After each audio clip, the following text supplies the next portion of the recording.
Premature ejaculation. இதை தடுக்கிறதுக்கு நம்ம என்ன பண்ணணுன்றதை பற்றி பார்த்துட்ருக்கோம். இப்போது நிறைய பேர் விந்து முந்துதுன்ற பிரச்சனை நிறைய பேருக்கு இருக்குது. இப்போது மேரேஜ் ஆன பிறகு அதனுடைய பாதிப்புகள் ரொம்ப அதிகமாக இருக்குதுன்னு நிறைய பேர் வராங்க, கேட்குறாங்க. எல்லோரும் பெரும்பாலும் மேரேஜ் ஆன பிறகு தான் அதோடய இம்பேக்ட் ரொம்ப சஃபர் ஆகிட்டு அப்போ தான் நம்ம ட்ரீட்மெண்ட்டுக்கே ரொம்ப வராங்க. அது வரைக்கும் கண்டுக்கிறதுல ஏதோ பரவாயில்ல விட்டுறாங்க. மேரேஜ் ஆன பிறகு உடனே படம் எடுத்துகிட்டு எனக்கு இன்றைக்கே ரிசல்ட் வரணும், நாளைக்கே ரிசல்ட் வரணும் டாக்டர், எனக்கு இமிடியட்டாக பண்ணி கொடுங்க. 100 பேர் வராங்கன்னா 98 பேர் இப்படி தான் வராங்க ட்ரீட்மெண்ட்டுக்காக. ஓகே, மாஸ்டர்பேஷன் அப்படின்னா என்ன? தமிழில் கரமைதனம் சொல்லுவாங்க, முஷ்டி மைதனம் சொல்லுவாங்க, இங்கிலீஷில் மாஸ்டர்பேஷன்ஸ் சொல்லுவாங்க. அதாவது விந்துன்றது எப்படி வரணும்னா, ஒரு ஆணும் பெண்ணும் உடலுறவு கொள்ளும் பொழுது கணவன்கிட்ட இருந்து மனைவிக்கிட்ட விந்து பாஸ் ஆகணும். இதுதான் முறையாக உடலுறவு கொள்வது என்பது தான் முறையாக விந்து அப்படி தான் வெளியில் வரணும். சில காரணங்களால் திருமணம் ஆகிறதுக்கு முன்னாடி உடலுறவு கொள்வதற்கு வாய்ப்பு இல்லை அப்படின்னு சொல்லும்போது 15 நாளைக்கு ஒரு தடவை அதுவே ஊக்கத்தில் தானாக எமிஷன் ஆகிடும், தானாக வெளியில் வந்துடும். இது கரெக்ட். திருமணமான பிறகு உடலுறவு மூலமாக மட்டுமே தான் விந்து வெளியில் வரணும். திருமணமாகறதுக்கு முன்னாடி உடலுறவு இல்லாமல் தூக்கத்தில் சில டைமில் வெளியில் வரும். அது அக்செப்டபிள், அது ஏற்றுக்கலாம். அது கூட 15 நாளுக்கு ஒரு தடவை அதுவாக வரும், நாம்ளாக பண்ணக்கூடாது. ஆனால் இன்றைக்கி அன்ஃபார்ச்சுனேட்டாக not only in India, throughout world இந்த பழக்கம் நிறைய இளைஞர் சமுதாயத்தை ரொம்ப பாதிக்கிற ஒரு பெரிய சமாச்சாரமாக இப்போ இருந்துகிட்ருக்கு. மாஸ்டர்பேஷன் பண்ணாதவங்களே இல்லைன்ற அளவுக்கு வரும். இன்றைக்கி ஒரு நாளைக்கு நம்ம 100 பேஷண்ட்ஸை பார்க்கணுன்னா 98 பேர் ஏற்கனவே மாஸ்டர்பேஷன் பண்ணவங்களாக தான் இருக்காங்க, மாஸ்டர்பேஷன் பண்ணியிருக்காங்க. நான் மேரேஜுக்கு முன்னாடி பண்ணேன் சார், ஸ்கூல் டேஸ்லேயே பண்ணேன் சார், காலேஜ் டேஸ்லேயே பண்ணேன் சார். சில பேர் மேரேஜ் ஆகிட்டு பிறகு பண்ணுறவங்களும் இருக்காங்க. அந்த மாதிரி பேஷண்ட்ஸும் நம்மக்கிட்ட வராங்க, பார்க்குறோம். நம்ம ஆச்சரியமாக இருக்குது நமக்கே. உடலுறவுகளுக்கு வாய்ப்பு இல்லாத காலத்தில் நான் மாஸ்டர்பேஷன் பண்ணேன் சார்னா கூட ஒரு வகையில் தப்பு தான் இருந்தாலும் அதை அக்செப்ட் பண்ணிக்கலாம். திருமணம் ஆகி திருமணம் செய்த பிறகு உடலுறவு கொள்வதற்கு ஒரு மனைவின்னு ஒருத்தர் இருக்கிறாங்கன்னா அவங்க இருக்கும்போது கூட மாஸ்டர்பேஷன் பண்ணாங்க. இது என்ன கேடுகட்ட நிலைமை? அது ரொம்ப தப்பு. நம்ம உடம்பு ரொம்ப அடி வாங்குது, நம்ம ரொம்ப கீட்டரம் போயிட்டுருக்கோன்னு அர்த்தம். இப்போ இந்த மாஸ்டர்பேஷனை அவாய்ட் பண்ண முடியுமா? முடியாது. முடியும், கண்டிப்பாக முடியும். ஆனால் மாஸ்டர்பேஷன் அவாய்ட் பண்ண முடியாது, அது இயற்கையானது அப்படின்னு சொல்லிட்டு சில டாக்டர்கள் சில மீடியா மூலமாக சொல்லிகிட்ருக்காங்க. அது முழுக்க தவறானது. தவறான ஒரு உபதேசத்தை நாம் மக்களுக்கு கொடுத்தோம் அப்படின்னு சொன்னால் அது முழுக்க சொசைட்டியை பாதிக்க முடியல. கொஞ்சம் கேர்ஃபுல்லாக இருக்கணும். மீடியாஸில் சொல்கிறவங்க அவங்க தெரிஞ்சதை சொல்கிறாங்க, தப்பு கிடையாது. அது நம்ம அவங்கள தப்பு சொல்கிறாங்கன்னு சொல்ல முடியாது. அவங்களுக்கு என்ன தெரியுமோ அதை சொல்கிறாங்க. அவங்கள கமெண்ட் அடிக்கிறதுக்கு நமக்கு உரிமை கிடையாது. ஆனால் முறையாக ஒரு மனிதனுடைய விந்து என்பது 80 சொட்டு ரத்தம் சேர்ந்து தான் ஒரு சொட்டு விந்தாக மாறுகின்றது. நம்ம உடம்புல நம்ம சாப்பிட்ற சாப்பாடு அன்னரசமாக மாறுகின்றது. அன்னரசம்னா ஒரு உயிர் சத்தான ஒரு ரசமாக மாறுகின்றது. அந்த ரசம் தான் ரத்தமாக மாறி ரத்தம் தான் விந்துவாக மாறுகின்றது. ஸோ நம்ம சாப்பிட்ற சாப்பாட்டுன்னு உயிர் சத்து உயிர் ரசமாக மாறி அது ரத்தமாக மாறி ரத்தம் தான் விந்தாக மாறுகின்றது. இந்த முறைகளில் சாப்பிட்ற சாப்பாடு தான் விந்தாக மாறுகின்றது. 80 சொட்டு ரத்தம் சேர்ந்து தான் ஒரு சொட்டு விந்தாக மாறுகின்றது. 80 சொட்டு ரத்தம் சேர்ந்து தான் ஒரு சொட்டு விந்தாக மாறுகின்றது. அப்படின்னா என்ன அர்த்தம்? ஒரு ட்ராப் செமன் நம்ம வெளியில் போகுதுன்னா we are losing 80 drops of blood. அப்போது நம்ம உடம்புல இருந்து எந்த அளவுக்கு விந்து போகுதோ அதை 80 பெருக்கிங்க. அந்த அளவுக்கு ரத்தம் நம்ம உடம்புல ஊறணும்.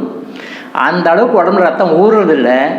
இன்புட் கம்மி, அவுட்புட்டு ஜாஸ்தி, விந்து நிறைய போகுது. இதனால தான் செக்ஸ் சம்மந்தப்பட்ட பிரச்சனைகள் நிறைய வர்றதுக்கு அடிப்படை காரணம் இதுதான். அப்போது விந்துன்றது நம்ம செக்ஸ் ரீதியாக கணவன் மனைவி உறவுக்கு மட்டும் ஒரு இன்பம் படுத்தி சந்தோஷப்படுவதற்கு மட்டுமே கிடையாது. அது நம்முடைய உடல் ஆரோக்கியம், மன ஆரோக்கியம், ஆன்ம ஆரோக்கியம், நம்முடைய தொழில் வளம், பண வளம், சுற்றுப்புற நட்புகள், நம்ம ஃபேமிலி, நம்முடைய பூமியில் நம்ம வாழ்கின்ற வாழ்க்கை சம்மந்தப்பட்ட எல்லாத்தையும் நிர்ணயிக்கிறது வந்து அந்த விந்து. இந்த விந்துவை பற்றி தனியாக நம்ம பின்னாடி ஃபியூச்சரில் பேசுவோம். பட் விந்துவில் அவ்வளோ விஷயம் இருக்குது. விந்துன்றது வந்து ஒரு சாதாரண ஒரு வெள்ளையான ஒரு லிக்விடு. அந்த லிக்விட் வந்து ஒன்லி ஃபார் செக்ஸ் மட்டும் கிடையாது, அதுதான் நம்ம லைஃப். விந்து எந்த அளவுக்கு நம்ம ஸ்ட்ராங்காக வச்சுக்கிறோமோ அந்த அளவுக்கு நம்முடைய லைஃப்பில் நம்ம எல்லாமே நினச்சதை சாதிக்க முடியும். நிறைய விஷயங்களை நம்ம சாதிக்க முடியும். வாழ்க்கையில் சாதிக்கணுன்றவங்கெல்லாம் வந்து விந்துவை வந்து முறையாக கட்டினவங்க தான், விந்துவை வந்து திறமையாக ஹேண்டில் பண்ணுறவங்க தான் வாழ்க்கையில் சாதிக்க முடியும்.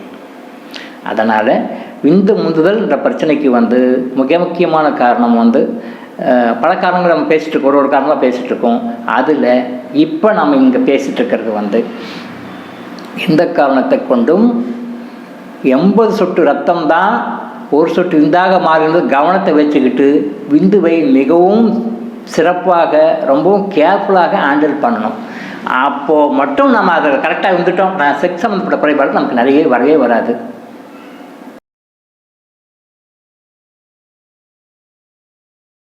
ப்ரீமேச்சுர் எஜாகுலேஷன் அவாய்ட் பண்ணுறதுக்கு என்ன பண்ணலான்னு பார்த்துட்டு வரோம். ஸோ இதில் வந்து மிக முக்கியமான விஷயம் வந்து மாஸ்டர்பேஷன் பண்ணலாமா பண்ணக்கூடாதா, சரியா தவறா? மாஸ்டர்பேஷன் செய்வது முழுக்க தவறு, 100% தவறு. சரி, அப்போ சில பேர் மீடியாலெல்லாம் வந்து சரின்னு சொல்கிறாங்களே, அப்போ மக்களாகி உங்களுக்கு கன்ஃபியூஷன் வரும். என்னடா இவர் வந்து வேண்டான்றாரு, அவங்க வந்து பண்ணலான்றாங்க. மாஸ்டர்பேஷன் பண்ணுறது வந்து யார் என்ன சொன்னாலும் நாம் அதை எப்படி எடுத்துக்கிட்டாலும் மாஸ்டர்பேஷன் செய்வது முழுக்க தவறு. மாஸ்டர்பேஷன் செஞ்சால் என்ன நமக்கு நன்மை? அந்த நேரத்துக்கு ஒரு செக்ஷுவலாக சாட்டிஸ்ஃபேக்ஷன் ஆன மாதிரி ஒரு ஃபீலிங் இருக்கும், அவ்வளோதான். நன்மைன்னா அது ஒன்று தான். பட் இதனால் வர தீமைகள் என்ன அப்படின்னு சொன்னால் முழுக்க உங்களுடைய sexual system, endocrine gland system டோட்டலாக அவாய்ட் ஆகிடும். பாடியில் நரம்புகள்லாம் ரொம்ப ஹீட் ஆகிடும். இதனால் திருமணமான பிறகு உங்களுடைய மனைவியை நீங்கள் முழுக்க திருப்திப்படுத்த முடியாத மாதிரி அவ்வளோ பிரச்சனைகளும் வரும். இன்றைக்கி 100க்கு 100, 99-98% கிடையாது, 100க்கு 100 மாஸ்டர்பேஷன் தான் செக்ஷுவல் டிசார்டர்ஸ் வர்றதுக்கு முக்கியமான காரணங்களில் மிக முக்கியமான காரணங்கள் முதன்மை இடத்தை பெறுவது இது தான். அதனால் மாஸ்டர்பேஷன் தயவு செஞ்சு அவாய்ட் பண்ணுங்கள். யார் சொன்னாலும் அதை பற்றி யோசனை பண்ணி பாருங்கள். 80 சொட்டு ரத்தம் தான் ஒரு சொட்டு விந்தாக மாறுகிறது. அப்போ எவ்வளவு சொட்டு ரத்தம் உடம்பு வெளியில் வருதோ அவ்வளவு சொட்டு ரத்தத்தை நீங்கள் காம்பன்சேட் பண்ணி உங்கள் உடம்புக்குள்ளே கொண்டு வரணும். ஆனால் இன்றைக்கி இருக்க நவீன முறை சாப்பாடு முறை, நவீன முறை வாழ்க்கை முறை எல்லாமே அந்த இறக்கின்ற சத்தை கொண்டு வரல. அதனால் பாடி வந்து ரொம்ப அடி வாங்கிடுது. இதனுடைய பாதிப்பு எப்போ தெரியும்னா, கல்யாணமாகி திருமணமான பிறகு மனைவியோட உடலுறவு கொள்ள போகும்போது மட்டும்தான் தெரியும். உடலுறவுன்னு போகும்போது தான் உங்களால் வந்து அங்கே பெர்ஃபார்மன்ஸ் கொடுக்க முடியாது. விந்து சீக்கிரம் வெளியில் வந்துடும். உங்களால் எவ்வளோ கண்ட்ரோல் பண்ணி என்னென்னலாம் பண்ணாலும் விந்து வந்து உங்கள் கண்ட்ரோல் இருக்காது. அது அவுட் ஆஃப் யுவர் கண்ட்ரோலில் போயிடும். அதுக்கு வேறு மருந்துகள், ட்ரீட்மெண்ட்டு, மற்ற தெரப்பிஸ் இதெல்லாம் பண்ணுவோம். இதெல்லாம் ஏன் பண்ணிகிட்ருக்கணும்? முதல்ல பேசிக் ரூட் காஸ் இதை அவாய்ட் பண்ணுங்கள். இதை அவாய்ட் பண்ணால் சரியாக போயிடுது. Right, okay. அப்போ அவாய்ட் பண்ணி நம்ம இன்றைக்கி யங் ஜென்ரேஷன் எங்கிட்ட ட்ரீட்மெண்ட் வருங்க எல்லார்ட்டையும் சொல்கிறேன், முடிஞ்ச வரைக்கும் மாஸ்டர்பேஷன் அவாய்ட் பண்ணுங்கள். மாஸ்டர்பேஷன் அவாய்ட் பண்ணி மாஸ்டர்பேஷன் எப்போ ஆரம்பிக்கிறாங்க பசங்க? ஸ்கூல் பசங்கலேருந்து ஆரம்பிக்கிறாங்க. 7th ஸ்டாண்டர்ட் ஸ்டூடெண்ட்லேருந்து ஆரம்பிக்கிறாங்க. 7th ஸ்டாண்டர்ட்லேருந்து ஆரம்பிக்கிறாங்க. அந்த வயசுலேருந்தே ஆரம்பித்து பின்னாடி அவங்க எங்கே வந்து நல்ல ஆரோக்கியமான அவங்க உடம்பை வச்சுக்கிட்டு அவன் ஆரோக்கியமான குடிமகனாக எப்படி இருக்க போகிறான்? இருக்க முடியாது. 7ஆம் கிளாஸ் படிக்கும்போது 8ஆம் கிளாஸ் படிக்கும்போது ஆரம்பிக்கிற மாஸ்டர்பேஷன் அரௌண்டு 13, 12 இந்த டீனேஜில் ஆரம்பிக்கிற மாஸ்டர்பேஷன் அப்படி போயிட்டே இருக்குது. இது நரம்பு பலத்தை ரொம்ப பாதித்து பின்னால் வந்து செக்ஸ் ரீதியாக மனைவியை திருப்திப்படுத்த முடியுது மட்டும் இல்லை, குழந்தையை கூட கற்றுக்க முடியாது. இப்போ ரீசெண்டாக பாருங்கள், நாளுக்கு நாள் எங்கே பார்த்தாலும் இன்ஃபெர்டிலிட்டி சென்டர், ஃபெர்டிலிட்டி சென்டர் போட்டு நிறைய ட்ரீட்மெண்ட் எடுக்க ஆரம்பிச்சிட்டாங்க. தெருவுக்கு தெரு, வீதிக்கு வீதி இப்போ வந்து கருவுருவாக்கல் மையங்கள், கருவுருவாக்கல் மருத்துவமனைகள் ஆரம்பிச்சு போச்சு. அப்படின்னா என்ன அர்த்தம்? அப்போ குழந்தையை உருவாக்க முடியலன்னு அர்த்தம். அப்போ குழந்தையை உருவாக்க முடியாமைக்கு என்ன முதல் காரணம்? காரணம். ஆணுக்கு என்ன முக்கியமான காரணம்? விந்து சரியாக ஸ்ட்ராங்காக இல்லை. விந்து ஏன் சரியாக ஸ்ட்ராங் இல்லை? மாஸ்டர்பேஷனால் விந்து சீக்கிரம் வெளியில் வந்து விந்தினுடைய தரமும் கம்மியாகும், விந்தினுடைய குவாலிட்டியும் கம்மியாக இருக்கும், குவான்டிட்டி கம்மியாக இருக்கும், விந்து சீக்கிரம் வெளியில் வந்துடும். அதனால் தயவு செய்து மாஸ்டர்பேஷனை அவாய்ட் பண்ணுங்கள். இந்த மாஸ்டர்பேஷன் அவாய்ட் பண்ணுறதுக்கு அடுத்தடுத்த டிப்ஸும் நிறைய ஃபியூச்சர் சொல்லுவோம். தொடர்ந்து இது மாதிரி பல அவேர்னஸ் வீடியோக்களை பார்க்க நம்ம சேனலை சப்ஸ்கிரைப் பண்ணிவிட்டு பெல் பட்டனை ப்ரெஸ் பண்ணுங்கள்.